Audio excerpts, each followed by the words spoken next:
ఈ రోజుల్లో చాలా ఇళ్లలో పిండి కలిపి ఫ్రిడ్జ్ లో ఉంచే అలవాటు కనిపిస్తోంది. సమయం ఆదా, సౌలభ్యం కోసం ఈ పద్ధతి ప్రజాదరణ పొందింది. కానీ ఇది ఆరోగ్యానికి కొన్ని నష్టాలను కలిగిస్తుందని మీకు తెలుసా?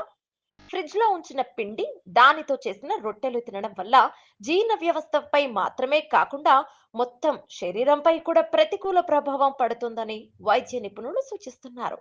ఫ్రిడ్జ్ లో పిండి ఉంచడం వల్ల ఆరోగ్యానికి కలిగే తీవ్రమైన పరిణామాలేంటో ఈ వీడియోలో తెలుసుకుందాం. ఫ్రిడ్జ్ లో పిండి ఉంచడం వల్ల అందులోని పోషకాలు తగ్గుతాయని డాక్టర్ అమృత కులకర్ణి చెప్పారు. గోధుమ పిండిలో ఉండే ప్రోటీన్, ఫైబర్ చల్లని ఉష్ణోగ్రతలో మారిపోతాయి. దీని కారణంగా అవి జీర్ణం కావడం కష్టమవుతోంది.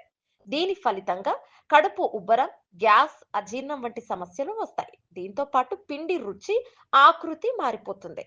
దీని కారణంగా రొట్టెలు గట్టిగా లేదా జిగటగా తయారవుతాయి. ఇది జీర్ణ వ్యవస్థపై అదనపు ఒత్తిడిని కలిగిస్తుంది. రెండవ ముఖ్యమైన నష్టం, బ్యాక్టీరియా సంక్రమణ. ఫ్రిడ్జ్ లో ఉండి పిండి చల్లగా ఉంటుంది, కానీ అది పూర్తిగా క్రిమిరహితంగా ఉండదు. పిండిలోని తేమ, ఫ్రిడ్జ్ లోని వాతావరణం సూక్ష్మ జీవులు పెరిగే అవకాశాన్ని పెంచుతాయి. ఇలాంటి పిండితో చేసిన రొట్టెలు తినడం వల్ల కడుపు నొప్పి లేదా ఫుడ్ పాయిజనింగ్ వస్తుంది.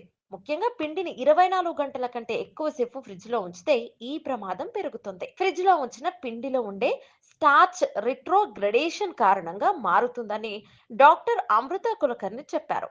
ఇక దీనివల్ల రక్తంలో చక్కెర స్థాయి అకస్మాత్తుగా పెరగవచ్చు. ఇది మధుమేహ వ్యాధిగ్రస్తులకు హానికరం.